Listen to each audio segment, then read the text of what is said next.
बोलिए श्री प्राणनाथ प्यारे की जय। बोलिए श्री सद्गुरु महाराज की जय। सर्व सुंदर साथ की जय। सुंदर साथ जी, आज वाणी मंथन का जो विषय है वो रखा गया है कि तारतम जो है, और जगह भी ये विषय चल रहा है, उसी के संदर्भ में ये वीडियो भी आज हम लोग इस पे मंथन करेंगे कि तारतम मंत्र है या नहीं है। तारतम जो है वो मंत्र है या नहीं है, जो हम रोज सुबह पढ़ते हैं, स्टार्टिंग करते हैं, तो वो एक मंत्र है या नहीं है जो धनी के द्वारा दिया गया है। इसी के बारे में आज बात करते हैं। तो सुंदर साथ जी, सबसे पहले शुरुआत करते हैं। मनीषा दीदी, आप बताएंगे, इसके बारे में कुछ कहना चाहेंगे?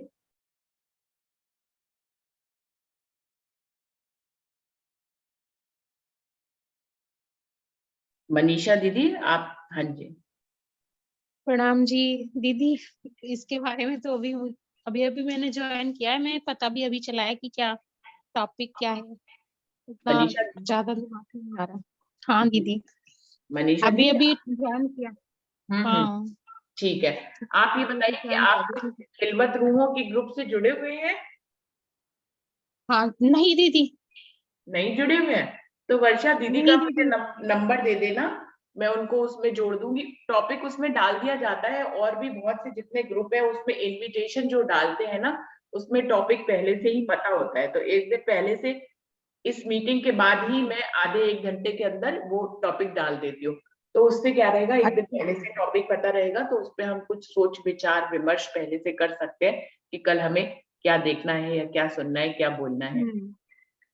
ठीक है हाँ दीदी, जी। ठीक है दीदी। वैसे भी तारतम मंत्र एक तरीके से हमारी परम धाम जाने की कुंजी तो है ही, हम्म कि उसके द्वारा ही हम जान सकते हैं। तो मेरे हिसाब से तो ये मंत्र तो, या मंत्र हम किसी भी चीज के एक छोटे रूप को ही तो बोलते हैं, तो मेरे हिसाब से तो ये मंत्र होना चाहिए। हम्म और इससे ज्यादा तो मेरे को नहीं पता चल रहा अभी। प्रणाम जी दीदी। परिणाम जी, तो आपने अपने शब्दों में सही तो बोला कि किसी चीज का विस्तार का जो है छोटा रूप होता है वो मंत्र के रूप में होता है। तो आपने अपने शब्दों में बोला कि ये जो छह चौपैया है ये एक हाँ जी। मंत्र है, मनीषा जी कह रही है, क्योंकि ये हाँ जी, मुझे परम धाम ले पता जाने है। की एक कुंजी है। इसमें शॉर्ट रूप में बहुत कुछ कहा गया है जो कि हमें संदेशा देता है परम धाम जाने का। तो ये मनीषा जी ने अपने शब्दों में अच्छे से कहा है। ममता दीदी, आप कुछ कहना चाहेंगे?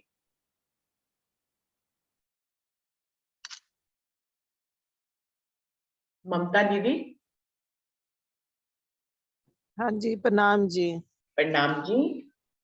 ये मेरे ख्याल से रूह और आत्म का पहचान है। रूह और आत्म का पहचान है, पहचान है। पहचान है। रूह और आत्म की पहचान है। तो ये मंत्र है या नहीं है मंत्र? नहीं, मनता तो नहीं लगता, मेरे तो लगता है राज्य की पहचान है। राज्य ने खुद आके हम्म अपने आप बताया। हम्म। तो प्रणाम जी। परिणाम जी, ममता दीदी के शब्दों में मुझे जो समझ में आया, उन्होंने कहा इन छह चौपाइयों को एक मंत्र नहीं समझना चाहिए, बल्कि ये रूह और आत्म की पहचान इसमें दर्शाई गई है। तो ये एक पहचान है, इसको भले चाहे मंत्र कह दिया जाए, लेकिन ये एक मंत्र नहीं है, ये एक पहचान है।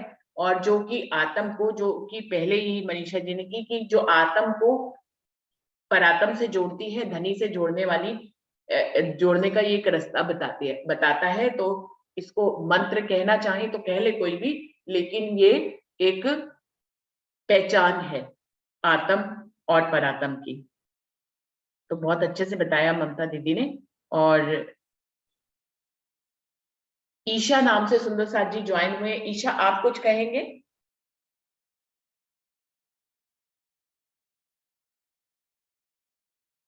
ईशा, ईशा दीदी, आप तक मेरी आवाज पहुंच रही है? आप कुछ कहना चाहेंगे इस विषय पे?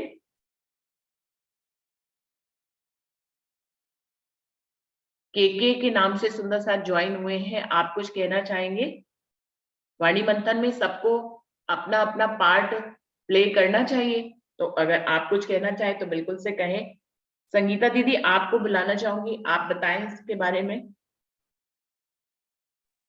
दीदी प्रणाम जी। प्रणाम जी। दीदी तारतम मंत्र मतलब दुनिया को समझाने के लिए मंत्र कह सकते हैं, वैसे मंत्र नहीं है। इसको विस्तार रूप से समझने से हमें अपने राज्य की, अपने घर की सब पहचान होती है। जैसे हरिद्वार में भी समझाने के लिए मंत्र कहा था, बाकी मंत्र नहीं है। इससे राज्य की पहचान होती है और राज्य से मिलन होता है। प्रणाम जी। प्रणाम जी। संगीता दीदी ने एक बात पे सबका ध्यान आकर्षित किया कि जब हरिद्वार में शास्त्रार्थ हुआ था तो धनी ने इसको तारतम मंत्र ही कहा था उनके सामने। खुद धनी ने इसको तारतम मंत्र ही कहा था जब शास्त्रार्थ हुआ था कि मंत्र तारतम जोय। ये जो हमारा जो मंत्र है, जो सूत्र है, जो हमारा मंत्र है, वो तारतम इसको कहा था स्वयं धनी ने। वैसे तो ये पहचान है, ये सब लोग कह रहे हैं, लेकिन स्वयं हरिद्वार में जो कि धनी ने इनको मंत्र कहा था। और कोई सुंदर साथ इसमें कुछ ऐड ऑन करें। वर्षा आपको बुलाना चाहूंगी, आप क्या कह रहे हो?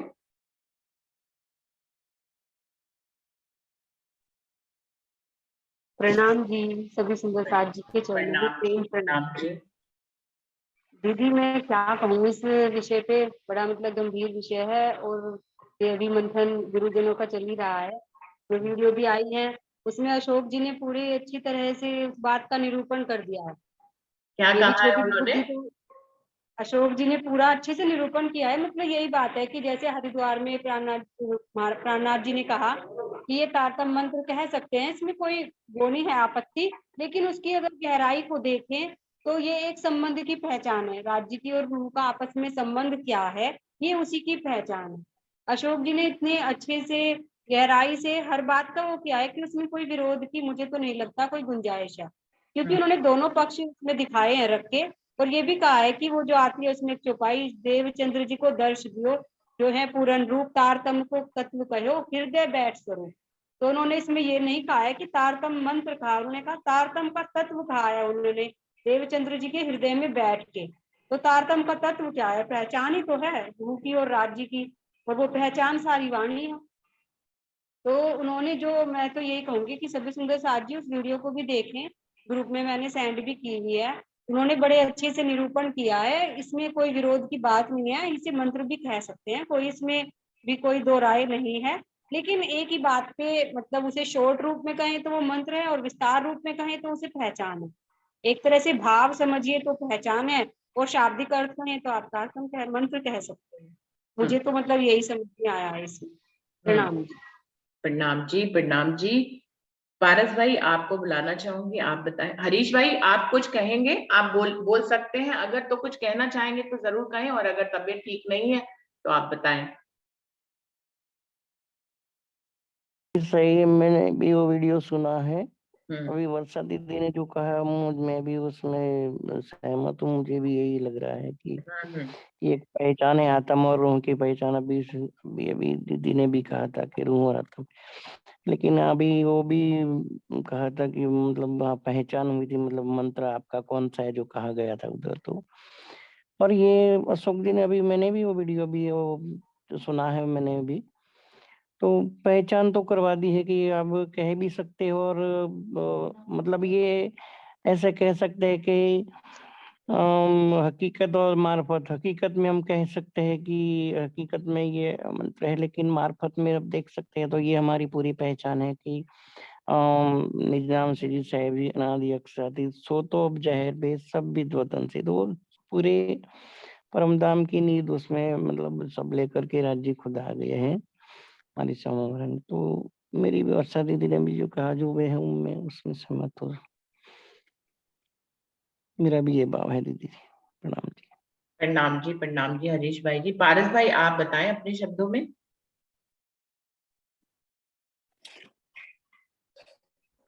प्रणाम जी दीदी। प्रणाम जी। सभी सुंदर साथ जी के चरणों में मेरा प्रेम प्रणाम। तो आज का विषय है कि तारतम मंत्र है या नहीं। तो हमने अपने परमहंस से आदरणीय अग्रज सुंदर साथ से सुना है कि तारतम मंत्र नहीं है, और साथ साथ ये भी सुना है कि तारतम एक मंत्र है। तो ये विरोधाभास में कैसे जाने कि सच क्या है? तो मेरे विचार में दोनों ही बातें सच है, लेकिन इस बात पर निर्भर करता है कि हम मंत्र शब्द को कैसे परिभाषित करते हैं, इस बात पर यह निर्भर करता है। तो सारा हिंदू समाज सनातन धर्म सदियों से मंत्र को एक सूत्र के रूप में जानता है, सूत्र के रूप में मानता है। जैसे हाइड्रोजन और ऑक्सीजन को विधिवत अपनी प्रक्रिया अपने ढंग से एक साथ मिलान कर दे तो पानी बन जाता है। इसमें कोई भी करे, चाहे उसमें मतलब अनपढ़ भी हो या बहुत बड़ा साइंटिस्ट हो, कोई भी हो, उसको विधिवत तरीके से उस दो सूत्र को एक साथ मिलान कर देगा, हाइड्रोजन और ऑक्सीजन को, पानी बन जाए। इसी तरह कोई भी मंत्र दिया गया हो हमारे हिंदू समाज में, उसको विधिवत तरीके से जाप करने से, उसको विधिवत तरीके से उसका पठन पाठन करने से जो भी अपना इष्ट है उसकी दर्शन, उसकी लाभ प्राप्त होती है।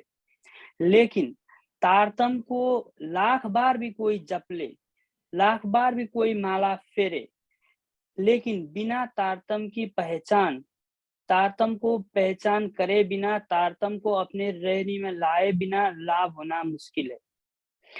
तो इस ढंग से देखें तो जिस तरह सारा हिंदू समाज मंत्र को एक सूत्र की तरह मान रहा है, इस ढंग से तारतम कोई सूत्र नहीं है, कोई मंत्र नहीं है।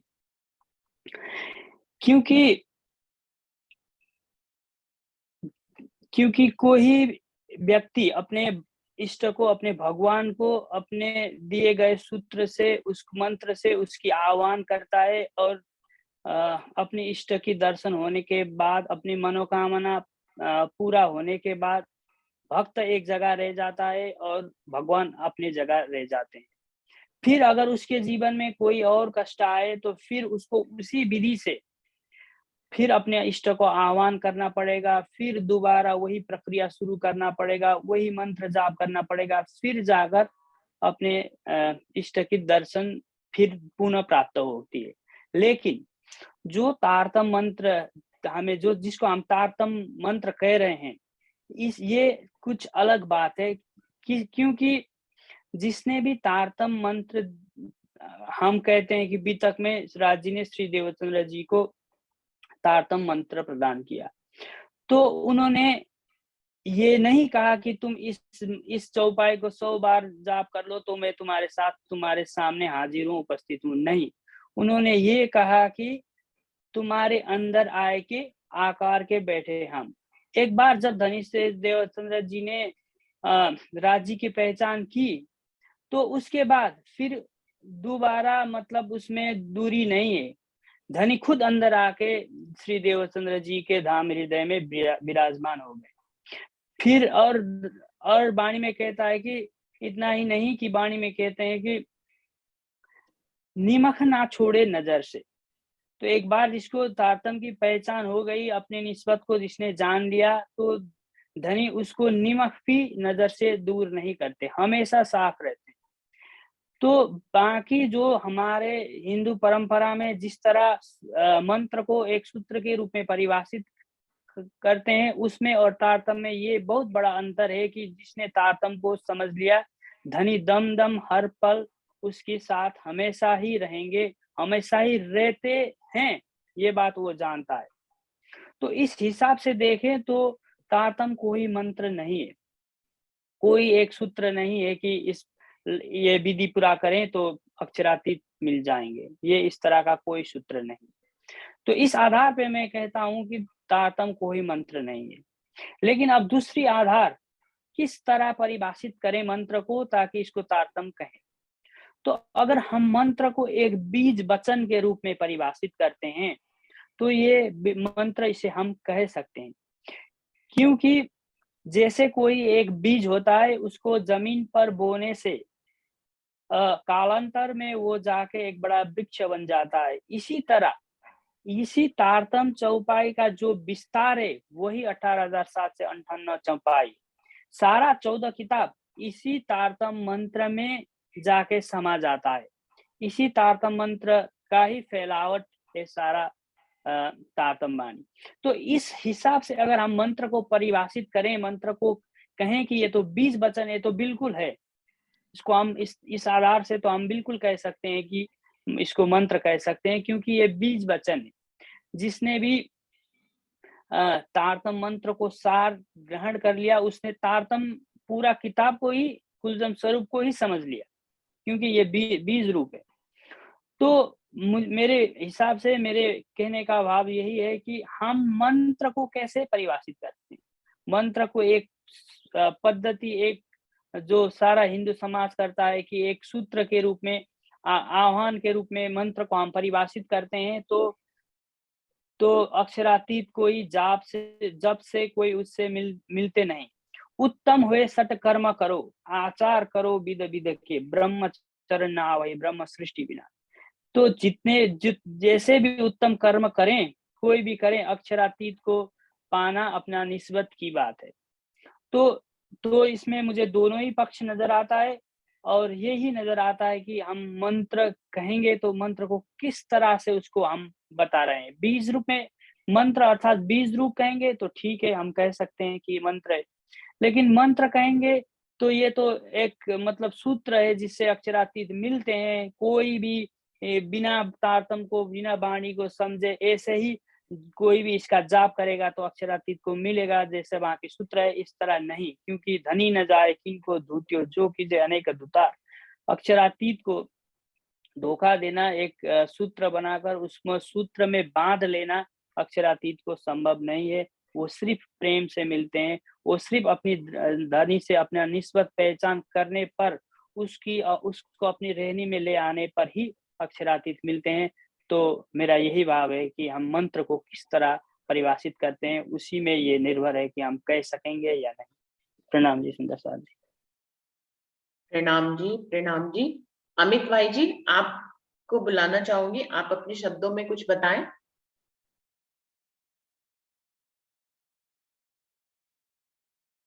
प्रणाम जी।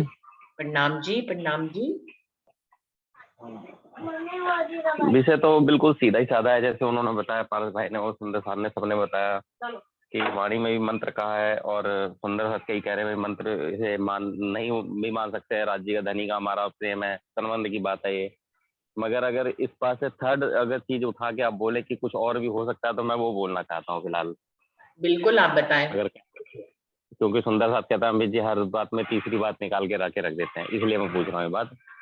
कि कहने का मतलब ये है, जैसे मैंने अभी तक सुनी है जितनी भी, जैसे भी, तो उसमें कई प्रसंग आए हैं, मेरे को नजर में है कि छत्रसाल जी को तारतम देने का कहीं प्रसंग नहीं आया है। श्री जी ने उनको सिर्फ मोहर दी थी अपनी, वो भी सपने में, ना उनको मंत्र देने का कोई तारतम नहीं दिया है, मेरा मानना ये है। ठीक है, एक प्रसंग आता है, जब प्रसंग है, कोई सुंदर सा क्लियर करेगा उसमें मेरे लिए, कि वहां का प्रसंग है जब वो कहते हैं वो तो अक्षरातीतता तय करे नहीं पहचान में, वो तो जा तो मुझे आए मान।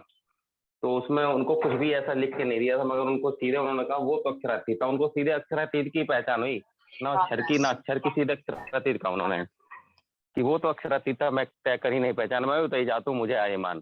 तो वहां ना तारतम दिया ना मंत्र दिया, कोई पहचान नहीं दी, 2 शब्द लिख के दिए था, उससे ही पहचान हो गई। तो ये मेरे को लगता है कि, और मेरा मानना है कि बगैर, जैसे देव श्री जी थे, देवचंद जी के चरणों में जाके सीधे प्रणाम किया था उन्होंने पहली बार, जब गोवर्धन भाई के साथ गए थे अपने ठाकुर के साथ में। तो उन्होंने जैसे ही प्रणाम किया तो चौपाई लिखी है, तत्क्षण हृदय आई जागृत बुध। तारतम का तो कहीं लिखा ही नहीं कि उन्हें तारतम मिला और सीधे जागृत बुध आ गई। तो ये तीसरा एंगल है, इस पे भी सुंदर साथ विचार कर ले, मेरा मानना ये है जी। प्रणाम जी। बिल्कुल सही बात है अमित जी, बिल्कुल सही। सिद्धपुर का प्रसंग है, सिद्धपुर में जैसे मतलब केशवदास को मतलब उन्होंने बताया कि ये कौन थे, और फिर तुरंत एक ही शब्द में यहीं से निकल गए थे, जैसे मतलब घर भी वापस नहीं गए थे, तुरंत श्री को मिलने चले। बिल्कुल। लेकिन सुंदर साथ जी, बीतक साहब के कई प्रसंगों में आता है कि शिवजी साहिब जी पहले उनको ब्रजराज की लीला से जो है जागनी करते थे, उनके दिल में जो है जागृत उनके दिलों को करते थे, खंडनी करके भी जागृत करते थे, और फिर बाद में ये भी जगह जगह पे आता है कि फिर उनको तारतम सुनाते थे। तो फिर वो क्या सुनाते थे तारतम? पहले तो खंडनी करके जागनी कर दी, ब्रजराज की लीला बता दी, परमधाम की लीला बताई, और धनी देवचंद जी मोहम्मद साहब की लीला तक उनको बताया, और फिर जागनी करके फिर जो है उनके दिलों को जब पूरा कुरेद दिया तो फिर तारतम भी सुनाते थे, ऐसा वर्णन आता है। तो वो फिर किसकी बात हो रही थी? नहीं, मैं सिर्फ सुंदर सा जी श्री मिराज ठाकुर जी की बात कर रहा हूँ केवल, कि उनको पहली बार में ही प्रणाम करते ही, चरणों में देवचंद जी के प्रणाम करते ही उनके लिए चौपाई ये लिखी, तत्क्षण हृदय आई जागृत बुध। मतलब उसमें तो किसी का कोई प्रसंग नहीं, इन्होंने एक शब्द भी नहीं सुना था मिराज ठाकुर जी ने। तो मैं पहले दिन में, पहले ही प्रणाम में सीधे जागृत बुध आगे तारतम लिया वगैरह, ये मतलब मेरा मानना ही विचार करने लायक बात है एक बारी। बस यही कह रहा था मेरा मतलब। प्रणाम। जिस तरह अमित जी ये बात विचार करने के लायक है, उसी तरह से ही बीतक, पूरी बीतक को लेके चलेंगे ना, तो जो मैंने बात कही है वो आगे इस तरह के प्रसंग आने तो उन पे भी विचार करना पड़ेगा। उस समय आपकी बात के अनुसार कि जैसे ही मत्था टेका जागृत बुध आ गई, कोई तारतम दिया नहीं गया, अंदर से ही एक तरह से कनेक्शन हो गया धनी के साथ उनका। जागृत बुध आ गई मतलब ये है सब कुछ समझ बूझ आ गई उनके अंदर, तो कोई तारतम तो कहा ही नहीं गया। तो ये बात अगर है विचार करने के काबिल, तो आगे भी यही शिवजी साहिब जी जब आगे जाते हैं तो जगह जगह तारतम की बात आती है। और हरिद्वार में भी शास्त्रार्थ के समय जब पूछा गया तो उन्होंने कहा मंत्र तारतम जो है, तो उन्होंने बताया कि तारतम ही मंत्र है। तो इस बात पे भी विचार करना पड़ेगा, जो धनी स्वयं ही कह रहे हैं कि तारतम मंत्र जो है वो तारतम हमारी पद्धति, जो मेन हम बताते हैं पद्धति, हमारी जो नींव है, जिस पद्धति से हम दूसरे को समझाते हैं, खुद समझते हैं, तो उस पद्धति में ही तारतम को मंत्र कहा गया है। और स्वयं अक्षरातीत के आवेश ने कहा है, तो फिर कैसे इसको भी तो, इस पे भी तो विचार ही करना ही पड़ेगा ना सुंदर साथ जी। जैसे इस बात पे विचार, यही तो चल ही रहा है पूरे, अभी जो पारस भाई ने कल बताया कि सब इस पे बहुत विचार विमर्श चल रहा है या वाद विवाद चल रहा है, तो इसीलिए तो चल रहा है ना सुंदर साथ जी, क्योंकि सभी बातों पे विचार चल रहा है।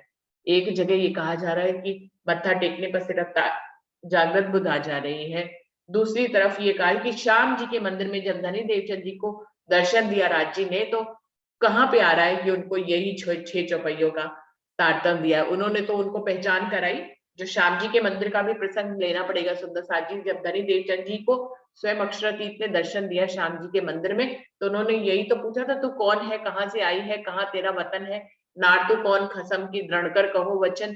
तो ये प्रश्न पूछा, और इसके जवाब में धनी देवचंद जी ने कितना लंबा उत्तर दिया था कि मैं इतना तो जानते हो कि मतलब मैं इस दुनिया में आई हूँ, मतलब आप कौन है मैं नहीं पहचान पा रही हूँ, दृढ़ता से नहीं कह पा रही हूँ, लेकिन मेरा आपसे कुछ संबंध जरूर है।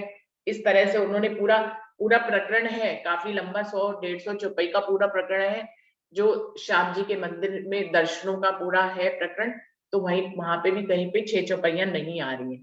लेकिन जब शिवजी साहिब जी आगे जा रहे हैं, धनी देवचंद जी के धाम गमन के बाद जब वो आगे जा रहे हैं, वो धनी देवचंद जी की लीला की बात करते हैं, मोहम्मद की बात करते हैं, ब्रजराज की बात करके सुंदर साथ की जागनी करते हैं, और फिर जो है तारतम सुनाने की बात भी जगह जगह बीतक में आती है, और फिर हरिद्वार में भी तारतम को मंत्र करके कहा गया है। तो वही बात है, इसीलिए तो ये इतना वाद विवाद चल रहा है। तो फिर दोनों ही बातों पर विचार करना पड़ेगा। अमित जी की बात पे विचार करके कौन कहना कुछ चाहेगा?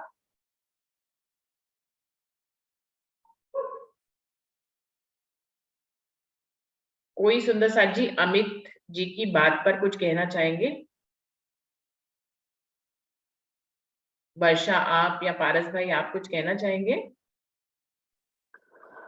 प्रणाम जी। प्रणाम जी। पहले वो विषय पे बात करते हैं जब गोवर्धन दास जी को और जी ने केशव दास जी को बताया, उस विषय पे कोई तारतम नहीं दिया गया था, फिर भी वो अपने धनी को ढूंढते, श्री जी साहब को ढूंढते चले गए। तो तारतम को हम इस तरह से देख रहे हैं कि वो कोई एक सूत्र है और उसको कान में फूकने से वो होगा, इस तरह नहीं। उन्होंने तारतम ही तो बताया कि कैसे हम पहले ब्रज में आए, कैसे रास में आए, कैसे काल माया के परे योग माया है, कैसे योग माया के परे अखंड परम धाम है। ये तारतम ही तो है। ये क्या है तारतम? मतलब ये नहीं कि कोई एक फॉर्मूला है और कान में फूकने से उसमें चमत्कार हो जाएगा, नहीं। ये तो एक सिद्धांत है, ये तो एक पूरा सार है कि, और यही सार तो उन्होंने बताया, तो हम कैसे कह सकते हैं कि तारतम नहीं बताया। तो अब दूसरी बात आती है कि मेरा ठाकुर जी जब धनी श्री देवचंद्र जी के साथ गए, कोई बातचीत भी नहीं हुआ, तत्काल मतलब जागृत बुद्ध आ गया। तो सुंदर साथ जी, ये सिर्फ यहाँ ही नहीं, ये सब धनी का हुक्म है। जब मोहम्मद साहब को सबे मेहराज के दिन, सबे मेहराज की उस रात्रि में, वो जो अपना जो भी वुजू कर रहे थे, जो भी कर रहे थे, एक क्षण में ही उनको जागृत बुद्ध आ गया। काल माया के परे योग माया, योग माया के परे अक्षरधाम से सीधा मूल मिलावा में ले चले। एक क्षण में ही मोहम्मद साहब को परम धाम तक ले चले। अगर इसको हम सीढ़ी बद्ध तरीका से देखें तो ये तो कई सालों के अभ्यास से यहाँ होगा। लेकिन ये धनी का हुक्म जब होगा तो मतलब ये सब करने का जरूरी नहीं कि हर किसी को इस सीढ़ी से गुजरने का जरूरी नहीं। धनी जिसको चाहे तत्क्षण ही मतलब पूरा 25 पक्ष परम धाम तत्क्षण ही धनी दिखा दे सकते हैं। लेकिन अब हम अपने स्तर पे क्रमशः चरचनी का अध्ययन करते हैं, क्रमशः फिर 25 पक्ष को जान लेते हैं, सीढ़ी एक सीढ़ी के ऊपर दूसरी सीढ़ी आहिस्ता आहिस्ता इस पे चढ़ते हैं, वो एक बात है। लेकिन अगर धनी चाहे तो धनी को ये सब सीढ़ी चढ़ाने का मतलब जरूरी नहीं है। वो तत्क्षण अभी आपको चाहे कि पूरा 25 पक्ष एक पल में ही दिखा दें तो तत्काल वो दिखा सकते हैं। धनी को कोई सीढ़ी का जरूरी नहीं है। तो मोहम्मद साहब के साथ भी यही हुआ था कि उन्होंने मतलब वो तो अरब के भूमि में जन्मे हुए थे, उनके तन में ना कोई ध्यान का इतना लंबा सिलसिला अभ्यास था, ना कोई मतलब इस तरह कोई परंपरा नहीं था। तत्काल ही उनको जागृत बुद्ध देकर योग माया से परे परमधाम पहुंचा दिया। ये सब धनी का मर्जी है, वो जब चाहे तत्क्षण कर दे, जब चाहे रूहों को एक सीढ़ी से दूसरी सीढ़ी पे उतारे। तो ये सब तो मतलब धनी का हुक्म से ही होता है। प्रणाम जी सुंदर साहब।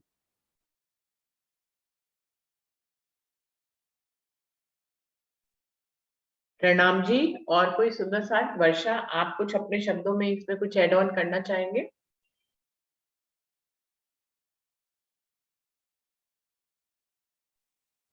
प्रणाम जी। मुझे तो इसमें एक बात ये भी लगती है कि जैसे यदि हम इसे थोड़ा सा लौकिक उदाहरण से देखें, वैसे तो राज्य के संबंध में लौकिक उदाहरण नहीं काम करते, लेकिन यदि यहाँ भी किसी की याददाश्त चली जाती है तो उसको ये नहीं बताया जाता बार बार कि भाई तू जप ले, तू मेरी पत्नी है, तू मेरी पत्नी है। उसको प्रयास करते हैं, पुरानी घटनाएं दिखाते हैं, वीडियो फिल्म मतलब फोटो वगैरह दिखाते हैं, उसे सारी वहाँ की ही चीजें दिखाते हैं। तो राज्य ने भी ऐसा ही किया है, पहले शॉर्टकट में बताया देवचंद्र जी को, और फिर उनके धाम हृदय में स्वयं बैठ के उन्हें सारे परम धाम का ही ज्ञान करवा दिया कि ऐसा ऐसा ऐसा हमारा घर है, तुम ऐसे हो। और एक बात ये भी है कि स्टार्टिंग तो मतलब कैसे ना कैसे करनी पड़ेगी ना। वैसे तो राज्य हठ प्रमाण से रहित है, उन्हें यहाँ प्रमाणों से सीधी नहीं किया जा सकता। लेकिन एक बच्चा है जब स्कूल में जाता है तो स्टार्टिंग में उसे ए फॉर एप्पल ही समझाया जाता है। उसे स्टार्टिंग में नहीं बताया जाता कि ए से इतने बड़े बड़े वर्ड्स बनते हैं या पूरे उसके कैसे कैसे उसका इस्तेमाल होएगा। शुरुआत उससे ही करनी पड़ेगी। जब कोई इंसान भूला है तो उसे स्टार्टिंग तो वहीं से राज्य ने की ना, उसका विस्तार फिर वाणी के रूप में राज्य ने करके समझाया। तो जब तक हमें पता ही नहीं कि हम कौन है तो राज्य कुछ तो कहते हैं कि तुम्हारा नाम ये है, मेरा नाम ये है। अगर ये कहें तुम भी नाम से पढ़े हो, मैं भी नाम से पढ़े हूँ, तो क्या देवचंद्र जी समझ पाते? नहीं समझ पाते। लेकिन स्टार्टिंग तो राज्य ने जहाँ से पहले खेल में आए तो वहां से ही की कि भाई तुम पहले राधा के रूप में आई, राधा के तन में आई, तुम श्यामा महारानी हो, मैं कृष्ण जी के तन में आया। तो वो तो उन्हें पहचान, जब यहाँ पे तो नाम से ही पहचान होती है ना, यहाँ पे नाम के बिना पहचान नहीं होती इस दुनिया में। और एक बात ये भी है जो अभी पारस भाई जी ने बताई, मोहम्मद साहब को मंत्र मिला ही नहीं। ये भी बात एक विचार में लायक है कि मोहम्मद साहब को तो कोई तारतम मंत्र ही नहीं मिला, टाइम तारतम मंत्र नहीं आया था, लेकिन फिर भी उन्हें पूरी पहचान राज्य ने, पूरा दीदार सब कुछ कराया। तो इसका मतलब तो यही है ना कि ये एक पहचान ही तो है, उसे हम कह सकते हैं, क्योंकि वो भी हरिद्वार के रूप में कहना पड़ा मेरा उन्हें प्राणनाथ जी को, क्योंकि यहाँ पे सब प्रमाण लौकिक प्रमाण मानते हैं। तो वही बीज वचन के रूप में हम तारतम को बीज वचन कह सकते हैं, उसमें कोई बुराई नहीं है। वो शॉर्ट में पहचान है और वाणी उसका पूरा विस्तार है। अब ये सबकी अपनी अपनी वो होती है कि वो वाणी जब पढ़ते हैं उसमें सभी तरह की चौपाइयां हैं। अब कोई एक ही साइड की चौपाई पढ़ के उसका क्या अर्थ निकाले, या फिर कोई पूरी ही वाणी को पढ़ के उसका सार रूप में क्या निकाले।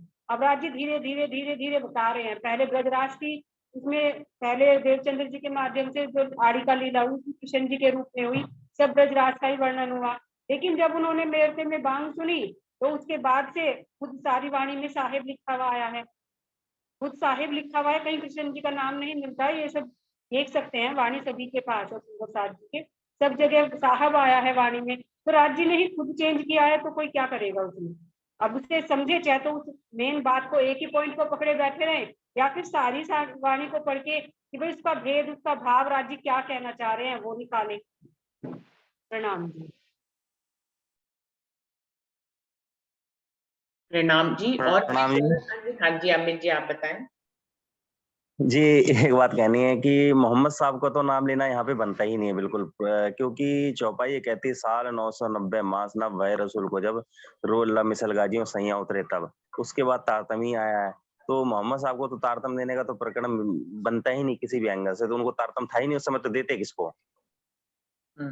तो मतलब ये मतलब सुंदर साथ हमारे जो बोल रहे हैं, मुझे लग रहा है इसमें थोड़ा डाउट लगा कि मुझे उनका कहीं से नहीं बनता कि मोहम्मद साहब को जोड़ा जाए इस चीज में। प्रणाम जी। प्रणाम जी। मुझे भी, मेरे भी ये भाव में आता है कि जी अगमबानी में भी कहा है ना कि आए अगमबानी इत मिले ब्रह्मांड, कोल्स बंद के पूरन भय सुआए पहुंचो निशान, चेतो सब सत्यवादियों सुनियो श्री मुखबान, धनी मेरा और विश्व का प्रभु प्रकटिया प्रमाण। तो ये तारतम विश्व के लिए मतलब जो दूसरे जो है मंत्र, वो दूसरों के लिए जैसे मतलब है ये मंत्र हो सकता है। बाकी जो आत्म है हमारी, जो आत्म और रूह का जो मिलन है हमारे लिए ये हमारी पहचान है। मुझे ये समझ में आता है दीदी, क्योंकि धनी मेरा और विश्व के लिए वो प्रभु है। अगमबानी में कहा गया, अगमबानी में आता है कि धनी मेरा विश्व का प्रभु प्रगटिया परमान। तो मेरा भाव ये है, मुझे ये समझ में आ रहा है कि ये विश्व के लिए मतलब ये जो मंत्र हो सकता है हमारी ये पहचान है, आत्मा और रूह की पहचान है। प्रणाम जी। प्रणाम जी। प्रणाम जी। और कोई सुंदर प्रणाम सा। जी। प्रणाम जी। तो मोहम्मद साहब को इस प्रसंग में ले आने का अभिप्राय ये नहीं है कि मोहम्मद साहब जब आए थे तारतम तब भी आया था, ये अभिप्राय नहीं है। मोहम्मद साहब को ले आने का, इस चर्चा में अभी ले आने का अभिप्राय ये है कि धनी को जरूरी नहीं है कि धनी एक क्लास के बाद दूसरी क्लास तीसरी क्लास में चढ़कर ही डिप्लोमा होगी, मतलब इसमें बैचलर मतलब पढ़ाई खत्म होगी, डिग्री हासिल होगी, ये धनी को जरूरी नहीं है। धनी अगर चाहे तो अनपढ़ को आज ही डिग्री थमा देते हैं। अभिप्राय ये है, मतलब हम जिस तरह एक सीढ़ी से दूसरी सीढ़ी अभ्यास करते करते चल रहे हैं, ये भी है तो धनी का ही हुक्म, और यही खेल है, इसमें ही हम दुख में सुख के आनंद दोनों आनंद लेते हैं, और यही देखने के लिए हम आए थे, वो अलग बात है। लेकिन धनी को, मतलब धनी को ये जरूरी नहीं कि उनको भी इस तरह एक एक सीढ़ी करके चले जाएं, को जाकर मंजिल को पाएं। तो मोहम्मद साहब का जिक्र करने का अभिप्राय ये है कि देखो किस तरह मोहम्मद साहब को एक रात में ही पूरा डिग्री थमा दिया हाथ में। तो धनी कर सकते हैं, लेकिन अभी हम अभ्यास रूप में इसको सीख रहे हैं, वाणी मंथन भी कर रहे हैं, चर्चनी चित्वनी का भी अभ्यास कर रहे हैं, लेकिन धनी को ये जरूरी नहीं है।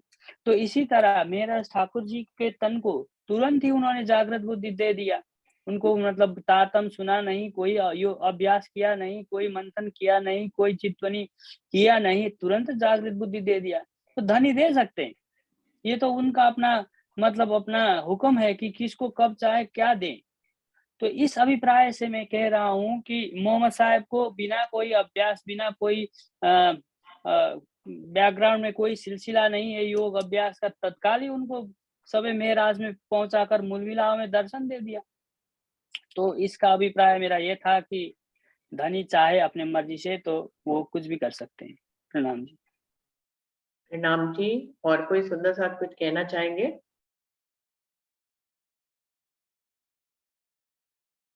तो सुंदर साथ जी, इसमें कुछ भी जो सबका मैंने सुना, और सभी का लगभग एक ही मत है इसमें। मुझे तो आज भी कुछ दो मत लगे ही नहीं, सबके एक ही मत था। और निष्कर्ष रूप में मैं यही कहूंगी कि वाद विवाद का विषय ही नहीं है सुंदर साथ जी। अगर कोई सुंदर साथ एक समाज के कुछ सुंदर साथ इसमें वाद विवाद कर रहे हैं तो बिल्कुल गलत रास्ते पे जा रहे हैं। इसमें वाद विवाद करने का कोई भी टॉपिक ही नहीं है। ये जिसकी बुद्धि में वाद विवाद वाली होगी वही इस पे वाद विवाद कर सकता है। इसमें कोई भी वाद विवाद जैसी बात नहीं है। तारतम को अगर किसी को मंत्र कहने में खुशी मिल रही है तो इसमें कोई हर्ज नहीं है।